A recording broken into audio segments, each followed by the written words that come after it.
নমস্কাৰ। সমূহ অসমবাসী ৰাইজক প্ৰণিপাত জনাইছোঁ। উত্তৰ অসমৰ এখনি অগ্ৰণী শিক্ষানুষ্ঠান নৰ্থ লখিমপুৰ কলেজ বৰ্তমান বিশ্ববিদ্যালয় পৰ্যায়লৈ উন্নীত 2023 চনত।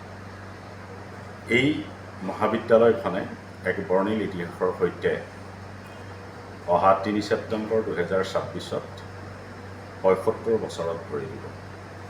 সেইবাবে বিশ্ববিদ্যালয়ৰ সমূহ পৰিয়ালে একত্ৰিত হৈ প্লেটিনাম জুবলি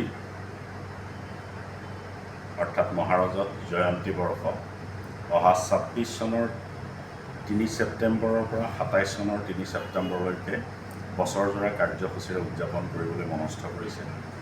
এই ক্ষেত্ৰত সফল কাৰ্যসূচীৰ বাবে এইখন মহাবিদ্যালয়ৰ পৰা ইতিমধ্যে বিশ্বৰ বিভিন্ন ঠাইত কৰ্মৰত হৈ থকা প্ৰাক্তন ছাত্ৰ ছাত্ৰীসকল, মহাবিদ্যালয়ৰ পৰা অৱসৰ গ্ৰহণ কৰি যোৱা শিক্ষক কৰ্মচাৰীসকল, এই মহাবিদ্যালয়ৰ হিতাকাংক্ষীসকল সকলোৰে সহযোগিতাৰ আমাৰ প্ৰয়োজন হ'ব।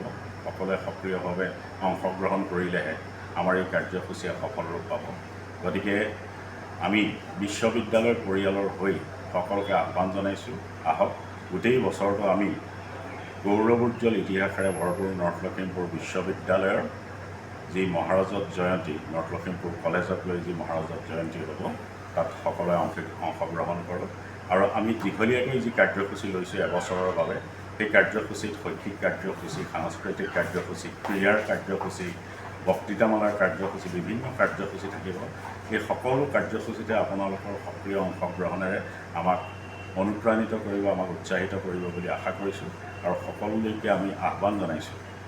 আৰু বিশেষভাৱে আপোনালোকৰ সাংবাদিকসকলক আমি আহ্বান জনাইছোঁ, আমাৰ প্ৰতিটো কাৰ্যসূচীত আপোনালোকে প্ৰচাৰ আৰু প্ৰসাৰৰ এক মুখ্য ভূমিকা বহন কৰি আমাৰ কাৰ্যসূচীত সফল ৰূপায়ণ দিয়ক।